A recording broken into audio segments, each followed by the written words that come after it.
Kami secara kelembagaan dari KPU Republik Indonesia ingin menyampaikan berkaitan dengan perkembangan dari keputusan KPU nomor 731 tahun 2025.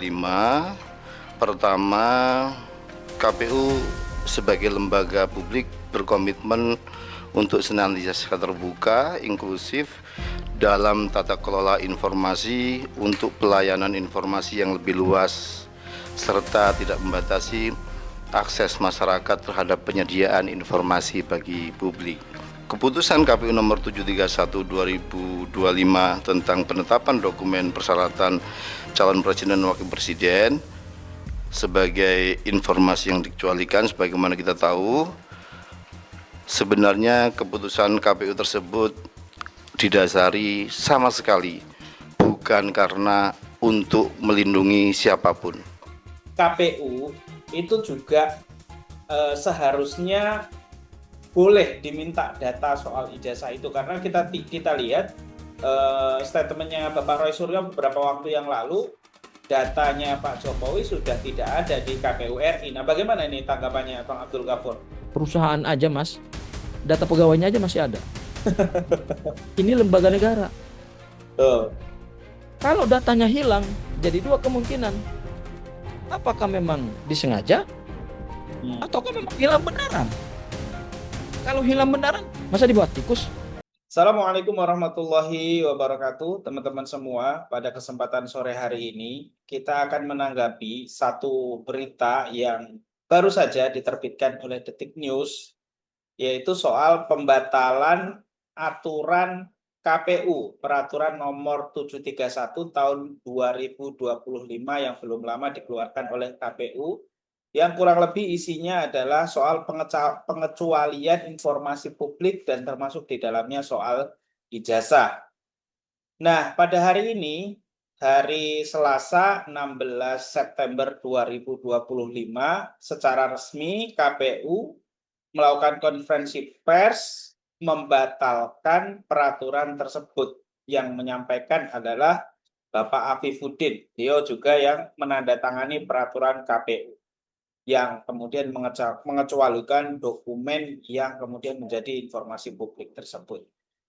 Nah, untuk itu kita akan membahasnya bersama Bang Abdul Ghafur Sangaji SHMH, dan kita akan sebut beliau dengan panggilan baru Bang Sangaji. Assalamualaikum warahmatullahi wabarakatuh, Bang Sangaji.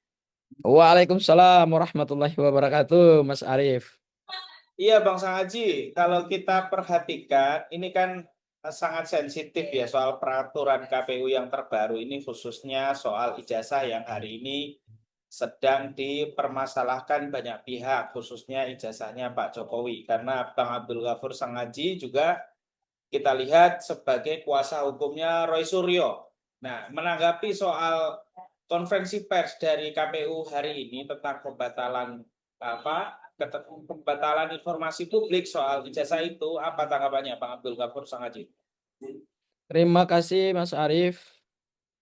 Saya pikir pembatalan keputusan 731 itu sangat tepat oleh KPU. Sangat-sangat tepat.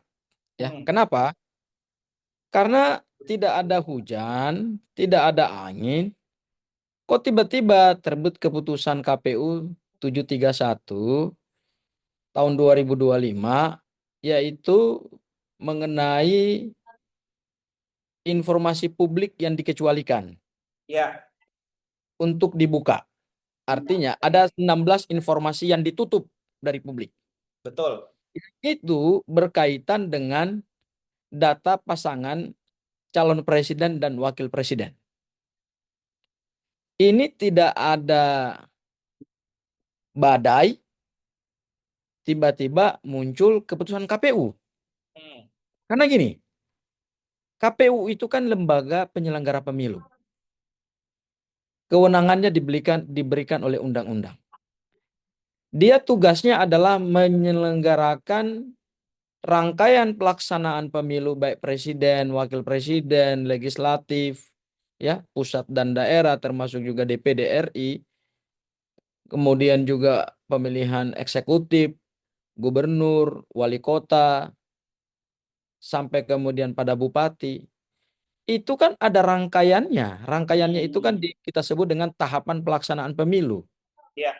Dari mulai masa persiapan, ya, masa pendaftaran calon, kemudian juga ada masa kampanye, masa pencoblosan atau masa pemilihan atau pemungutan suara, masa pengumuman kepada masyarakat, kemudian kalau ada sengketa atau dispute dibawa ke Mahkamah Konstitusi. Nah ini rangkaian pemilu 2024-nya kan udah selesai gitu loh. Jadi sangat tidak kontekstual. Timingnya nggak tepat ini. Keputusan 731 dikeluarkan oleh KPU RI lagi. Ya. Karena kalau itu mau dikeluarkan, seharusnya itu dikeluarkan sebelum pencoblosan, sebelum pemilu atau sebelum pendaftaran pasangan capres dan cawapres. Lah ini kan udah selesai. Gitu. Itu satu hal, Ya. Hal yang kedua, ini keputusan KPU 731 ini muncul di momen yang tidak tepat atau momen yang salah. Kenapa? Karena sedang rame-ramainya orang mendiskusikan, ya, secara publik orang mendiskusikan, bukan hanya mendiskusikan, tetapi ini menjadi satu persoalan hukum. Ijazah seorang ayah dan seorang anak, yaitu Bapak Joko Widodo, Presiden RI yang sudah pensiun itu, kemudian dengan anaknya, Mas Gibran, yang saat ini adalah Wakil Presiden. Ya, ijazah kedua orang ini, yaitu tadi saya sebut bapak dan anak, ya, itu ijazahnya sedang dipersoalkan secara hukum dan didiskusikan secara sosiologis di masyarakat dan sedang viral di tengah-tengah kehidupan berbangsa dan bernegara kita. Kok tiba-tiba muncul gitu loh keputusan 731 yang menutup ruang bagi publik untuk mengakses informasi yang berhubungan dengan data capres-cawapres. Ini data capres-cawapres loh yang ditutup ini. Ya. Kalau kita bicara data capres-cawapres, itu kan tidak masuk ke dalam data informasi publik yang harusnya ditutup semuanya. Enggak dong. Kita kan mau memilih pemimpin. Harus tahu dong apa latar belakangnya, apa pendidikannya, apa riwayat pekerjaannya, berapa jumlah harta kekayaannya. Kita nih milih pemimpin. Orang milih ketua RT aja harus jelas gitu loh. Betul. Apalagi ini milih presiden dan wakil presiden. Jadi momen ini sangat tidak tepat di saat orang sedang mempersoalkan dua ijazah bapak dan anak. Dan dua-duanya adalah pemimpin tertinggi di Republik ini. Presiden dan wakil presiden. Itu yang kurang tepat menurut saya, Mas Arief. Oke, artinya apakah dengan pembatalan ini setiap masyarakat berhak juga mengakses informasi seputar ijazahnya mantan Presiden Jokowi dan juga ijazahnya Gibran Raka Buming Raka di KPU RI, Bang Abdul Ghafur Sengaji? Dengan dibatalkannya keputusan ini, ya, maka secara hukum KPU telah kembali kepada norma Undang-Undang Nomor 14 Tahun 2008 tentang Keterbukaan Informasi Publik. Ya. Ya. Di mana di dalam pasal 18 Undang-Undang Nomor 14 Tahun 2008 itu disebutkan bahwa ada data-data atau informasi yang sifatnya tidak bisa ditutup kepada publik. Ya. Salah satunya yang berhubungan dengan data pribadi ketika seseorang itu ingin fight untuk menjadi pejabat publik. Harus dibuka itu. Tetapi kita membukanya juga sangat terbatas. Disebut dengan selected disclosure. Apa itu artinya? Ya. Artinya tidak semua data itu kemudian harus diakses juga.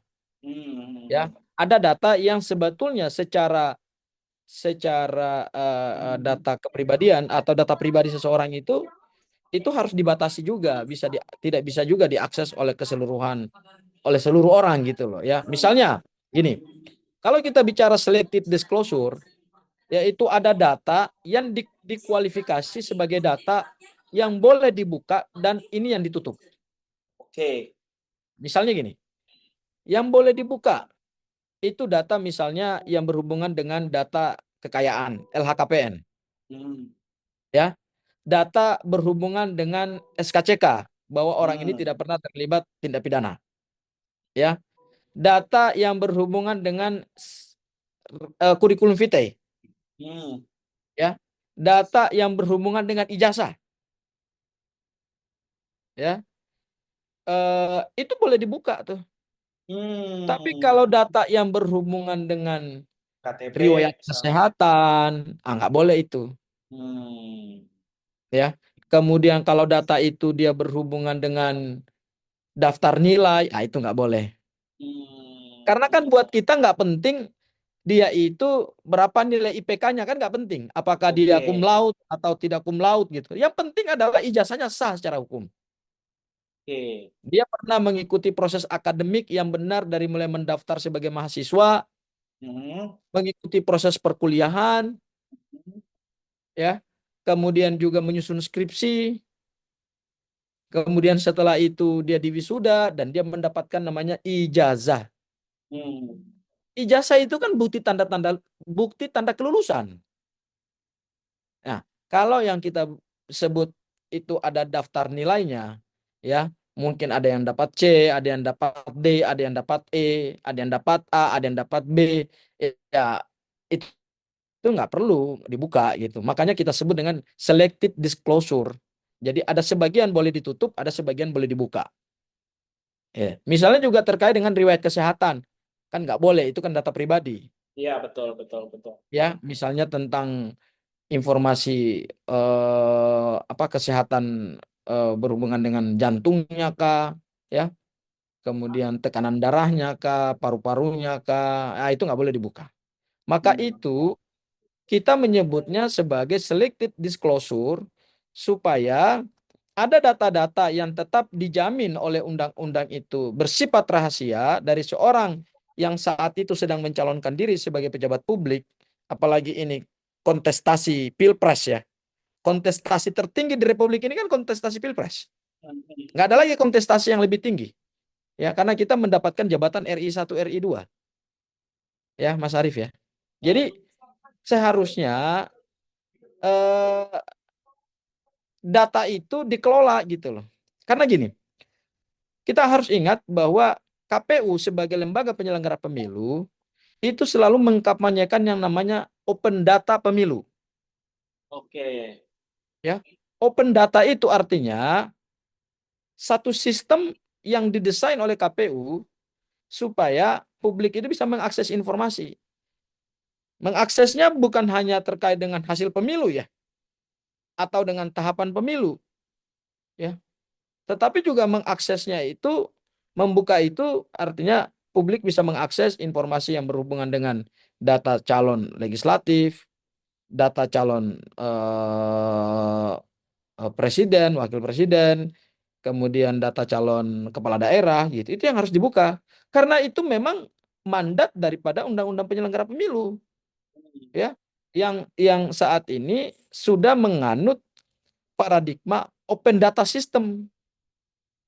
Jadi data itu harus dibuka gitu loh. Karena kita pemilu loh ya. Kalau ini kepentingannya adalah kepentingan private, misalnya orang mau menjadi pegawai di suatu perusahaan, ya nggak penting dibuka gitu loh. Ya kan? Tetapi karena orang ini sedang mencalonkan diri sebagai pejabat publik, maka tentu publik harus tahu nih calonnya siapa nih, Betul. bagaimana rekam jejaknya. Betul. Ya, kita tidak boleh memilih kucing dalam karung. Karena kalau kita memilih kucing dalam karung, yang kita pertaruhkan itu adalah masa depan bangsa. Betul, betul, betul, betul, betul. Yang kita pertaruhkan itu adalah masa depan anak-anak kita, cucu-cucu kita ke depan, termasuk kita saat ini yang sedang hidup gitu. Apa mau kita dipimpin oleh seorang pemimpin yang mohon maaf pendidikannya aja dipertanyakan gitu loh. Betul, betul, betul. Ijazahnya aja nggak jelas. Di mana marwah negara kita? Apa iya semua orang yang pinter itu udah nggak ada lagi di Republik ini? Mm-mm. Ya kan? Meskipun dia populer, dia punya tingkat elektabilitas, ya, dia punya tingkat kesukaan yang tinggi, tetapi bukan bukan bukan berarti tingkat kesukaan itu dan tingkat elektabilitas itu harus menegasikan arti daripada suatu kejujuran. Kejujuran akan ijazah dan kejujuran akan jenjang akademik. Jelas nggak tuh orang? Oke. Itu Mas Arief. Oke. Nah, ini kan tadi Bang Abdul Ghafur menyinggung soal calon ya. Jadi calon presiden dan calon wakil presiden itu memang harus dibuka meskipun tadi ada beberapa hal yang ditutup ya. Dipilah-pilah. Tapi soal ijazah tadi jelas Bang Sang Haji menyampaikan itu adalah bagian dari informasi publik sesuai dengan Undang-Undang Nomor 14 Tahun 2008.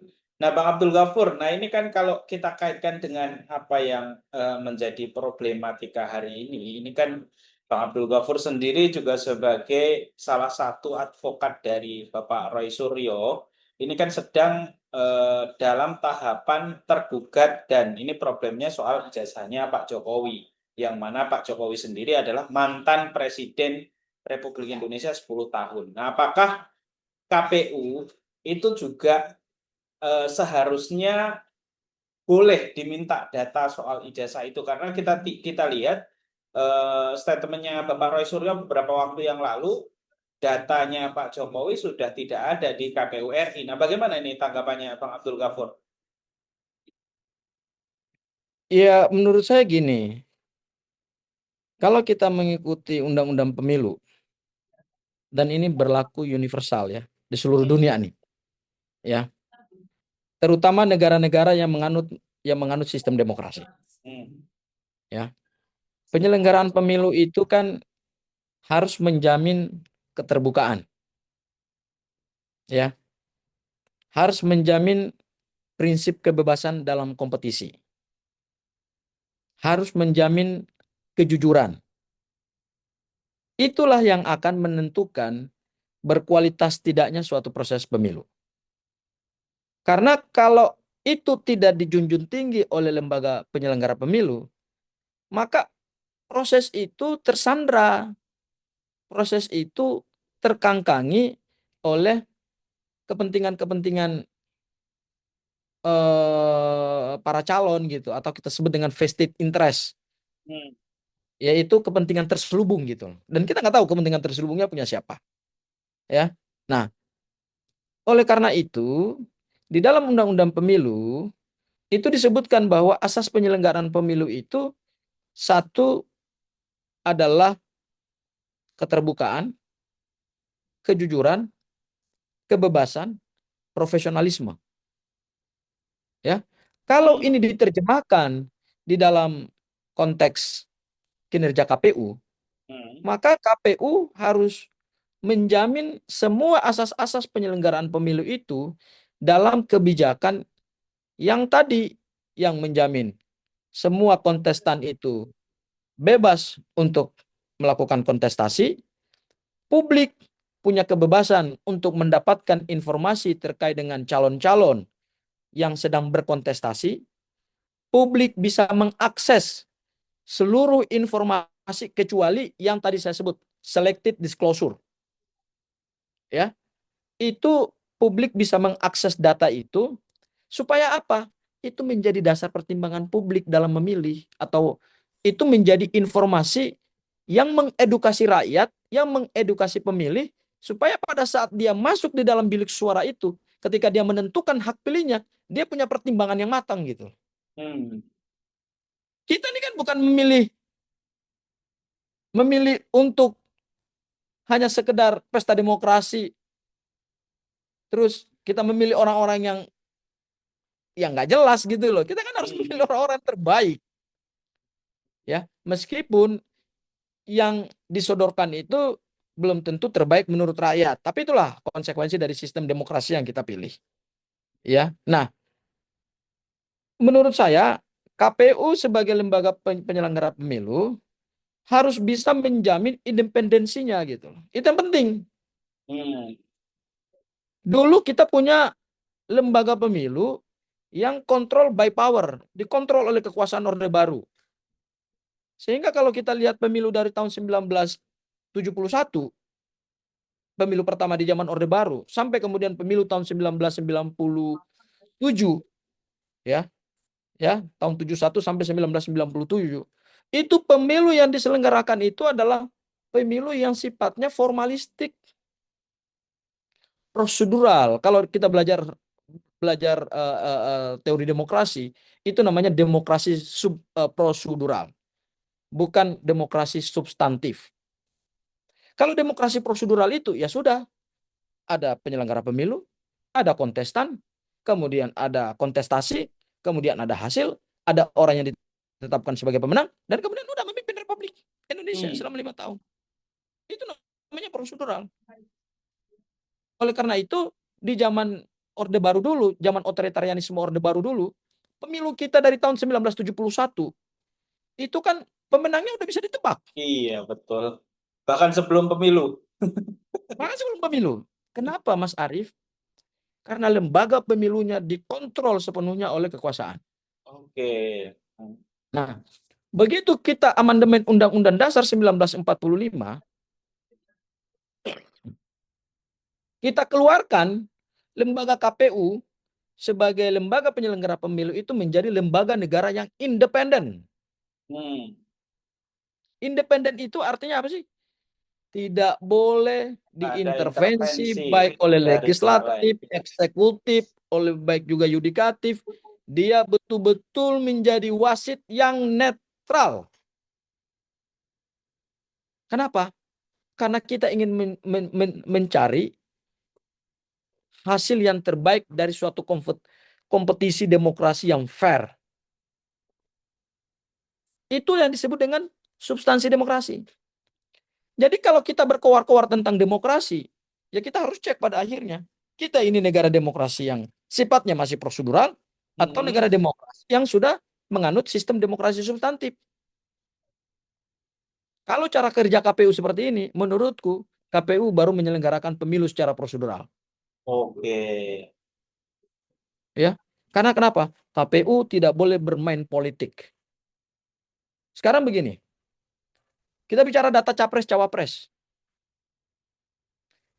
Jangankan data capres-cawapres, data anggota legislatif dalam satu periode pemilu, itu kan pasti ada di KPU. Masa sih lembaga sebesar KPU, dananya besar, triliunan rupiah, ya kan? Sudah meng-hire ahli-ahli IT, Betul. ya, sudah menganut sistem open data. Masa data itu hilang? Perusahaan aja, Mas, data pegawainya aja masih ada. Ini lembaga negara.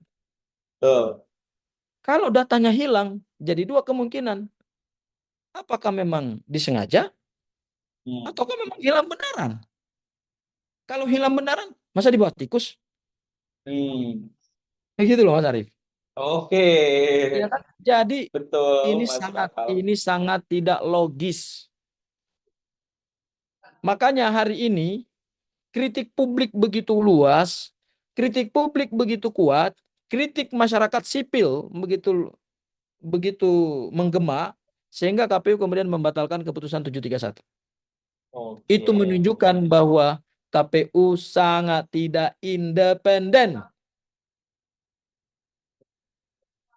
KPU bukan wasit yang netral dalam penyelenggaraan pemilu. Ya kan? Karena aku udah bilang tadi, kalau ini dibiarkan seperti ini, ya rusak sistem demokrasi kita. Karena momentumnya nggak tepat. Kok tidak ada hujan, tidak ada badai, tidak ada angin, ya kan? Kok tiba-tiba KPU ujuk-ujuk mengeluarkan putusan 731 gitu loh. Itu Iya. pesanan siapa itu? Iya kan? Apakah itu untuk melegalisasi supaya publik tidak bisa mengakses data ijazah? Yang saat ini sedang kita persoalkan, Hmm. ya kan? Dan kami selaku kuasa hukum Mas Roy Suryo CS dan Bang Rismon, itu sampai hari ini juga, jangankan yang di KPU, yang di kepolisian aja belum pernah kami lihat loh. Betul. Kuasa hukum juga Katanya kan saya sudah juga ya, disita Bang Abdul ijazah. Ghafur. Bang Hah? Saatchi, kuasa hukum saya juga, jangan lupa. Oh iya, sama kuasa hukumnya Mas Arief juga kan? Itu Iya, kan? iya, iya. Itu. Mas Arief, Hmm. waktu saya mendampingi pemeriksaan Pak Rizal Fadila, Hmm. itu Pak Rizal Fadila tuh nanya ke penyidik, Hmm. Pak penyidik, tolong perlihatkan ke saya ijazah Pak Jokowi yang sudah disita itu, baru kemudian saya jawab pertanyaan. Saya kira itu wajar dan itu sangat sangat legal gitu. Kenapa? Karena orang itu diperiksa untuk kasus pidana. Maka kemudian dia harus tahu dalam perkara apa dia diperiksa, dan yang kemudian kedua, barang buktinya apa. Kalau saya melakukan pembunuhan, ya coba tunjukkan barang buktinya. Saya melakukan pembunuhan dengan cara apa? Dengan cara menusuk. Ya pisaunya mana? Tunjukkan ke saya pisaunya. Baru saya jawab pertanyaan. Sama seperti ketika saya dituduh menghina, memfitnah dengan ijazah palsu. Ya tunjukkan dong ijazahnya ke saya. Betul. Baru nanti saya klarifikasi jawab pertanyaannya. Gitu, Bang. Oke. Jadi jangankan di KPU itu datanya menghilang. Di Polda Metro Jaya saja yang sekarang adalah sudah proses penyidikan, itu ijazah Pak Jokowi itu sampai hari ini secara fisik tidak pernah diperlihatkan oleh penyidik. Kemudian yang kedua, berita acara penyitaannya pun tidak pernah dilihat oleh para terlapor-terlapor itu. Ya, gitu. Jadi ini barang masih goib. Masih goib. Masih goib. Oke.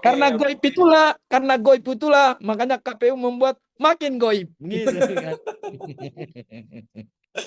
Oke, Bang Abdul Ghafur. Terakhir nih Bang Abdul Ghafur, saya lihat perkembangan hari ini kan setelah kemarin isu apa namanya aksi-aksi massa yang cukup besar kemarin yang sampai pada timbul anarkisme itu kan isu soal dugaan ijazah palsu Pak Jokowi sempat menghilang ya sementara ya.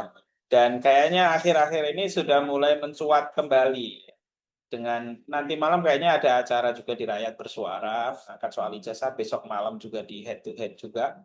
Bang Abdul Ghafur juga baru saja kemarin ya Bang Abdul Ghafur ya di Kompas TV ya, Bola liar, bola liar. Bola Liar kemarin kan ya acaranya Hari apa ya? Minggu kemarin, hari minggu Jumat. kemarin. Oke, ini apa harapannya Bang Abdul Ghafur? Kayaknya masyarakat masih cukup antusias soal dugaan ijazah palsu ini. Saya kira begini, ijazah ini kan memang cuma selembar kertas ya. Hmm, Kalau selembar kertas itu milik Mas Arief atau saya, buat apa kita diskusikan? betul. Ya kan? Kita Iya bukan nggak? pejabat publik, kita nggak Eh, bisa iya, buat aturan apapun, Bang Abdul Ghafur. iya betul. Hanya saja karena ijazah ini adalah milik seseorang yang pernah memimpin Indonesia selama 10 tahun. Betul. Quote and quote diduga palsu. Diduga palsu loh ya. Hmm, Karena belum ada putusan yang ingkrah terhadap persoalan ini. Ditambah lagi dengan ijazah anaknya yang juga diduga dalam tanda petik palsu lagi, diduga palsu, ya. Ini kan akhirnya menyita perhatian publik yang luas. Ini seorang presiden yang pernah berkuasa selama 10 tahun. Kalau ijazahnya diduga palsu, kan menjadi cerminan betapa tidak kredibelnya gitu loh lembaga penyelenggara pemilu. hmm, Ya, betapa tidak profesionalnya lembaga penyelenggara pemilu, betapa tidak netralnya lembaga penyelenggara pemilu. Masa ijazah yang tadi diduga palsu itu, masa bisa lolos gitu dalam verifikasi faktual betul. maupun verifikasi administratifnya KPU?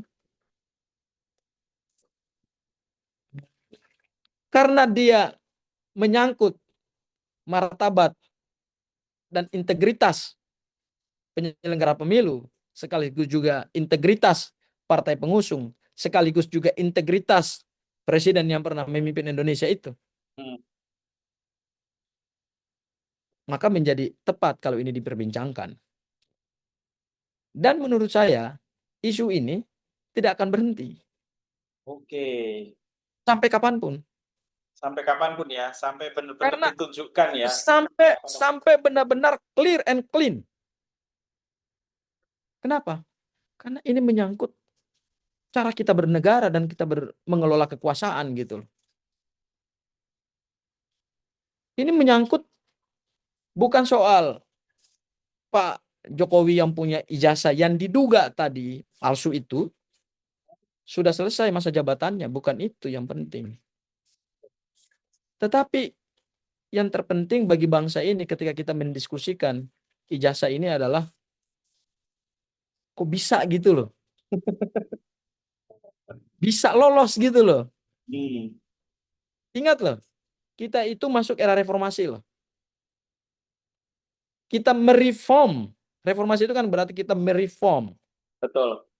Sistem ala otoritarian di zaman Orde Baru. Ala militeristik zaman Orde Baru. Supremasi militer atas sipil. Kita mereform itu masuk di dalam sistem reformasi.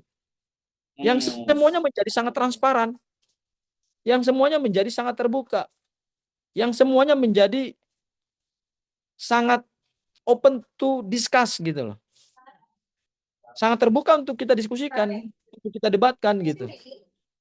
Nah, kok bisa di era reformasi ini ada calon kemudian menjadi presiden, ijazahnya diduga palsu, sampai hari ini belum pernah ditunjukkan, sampai hari ini nggak clear, bahkan anaknya yang saat ini menjadi wakil presiden itu juga diduga ijazahnya juga palsu.